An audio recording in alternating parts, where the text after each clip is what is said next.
Hey guys, Mopar here again. Welcome to Dungeon Defender Basics on the Squire. We already have Dungeon Defender's Basics on the Apprentice. Now we're doing the Squire, and I'll also follow up with both the Hunter and the Monk.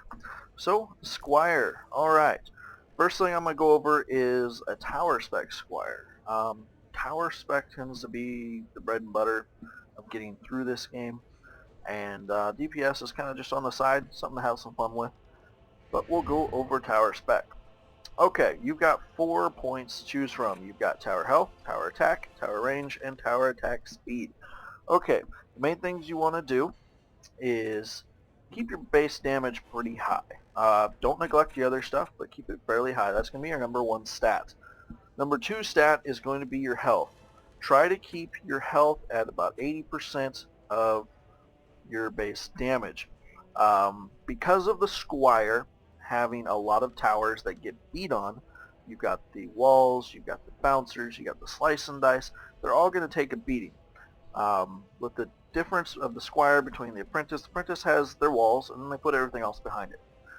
Your Squire defenses, they're kind of both defensive and offensive, so they're going to get hit. So you want to make sure you have some decent health.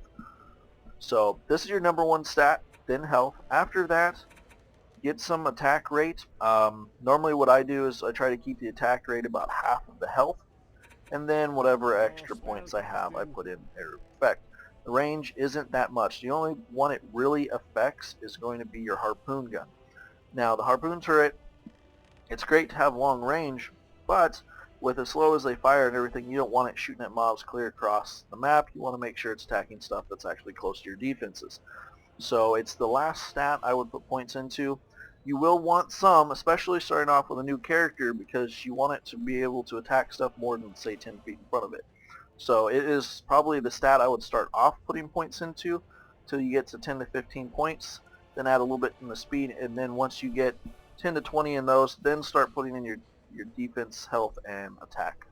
So, okay, that's the basics for a tower spec.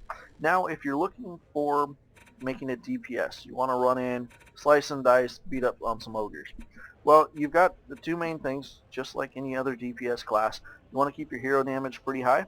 You also want your hero health pretty high. Now, normally what I do is I try to keep this a little higher than my health, but you do want to have pretty high health, being that you're going to be in melee range and being hit. You can dodge a lot, but you will get hit occasionally. Now, for the female Countess, Call to Arms is going to be your DPS ability. For the male, the ability is called, I believe, Blood Rage. Let me swap over. Oh, I have one here somewhere. There you go, Blood Rage. That's your DPS ability for the male. So, you will want to keep these pretty high. Put some extra points in here. Now, run speed. As you can see, with only 10, the males run really slow. So you will want to put some points in the run speed. If you can't get to 100 off your gear, put a few points in there, but definitely don't nerf your other stats. The Countess normally is fine. 100 points in run speed is the cap. Doesn't tell you that anywhere, but that is the cap for run speed. So any points over 100 are wasted. So if you can get 100 off just gear, go for it. Cast rate for tower specs, you will want some cast rate, but you'll normally get that from your gear. It helps you plant stuff quicker, repair, and upgrade. So you'll want to have a little bit even as DPS, because chances are you'll have all your defenses up. You'll still have to repair or upgrade as needed. So having some points in there is good, but when you have extra. So, well, that's the basics of the stats. Now let's go over weapons. Your best bet would be to go for an oversized weapon. If you notice, the easiest way to check on oversized is to see how it sticks out of the little box. If I go, I think most of my weapons are all oversized. Yeah, pretty much. Let me pick these up and we'll check them in my box. So the fastest weapons that we have available for for Squire now is the Katana. Katana's a really fast swinging weapon. And the other option is the new Ice Sword. The Ice Sword you get as a reward for completing the Christmas map. completing that. See, as you can see, it's pretty darn fast. You can also get mythical versions to drop on some of the maps as well. This is just a mythical one that dropped for me. It's a 250 upgrade. Really fast. The stats aren't that great, but I like the fact that it was a crystal sword, so pretty nifty.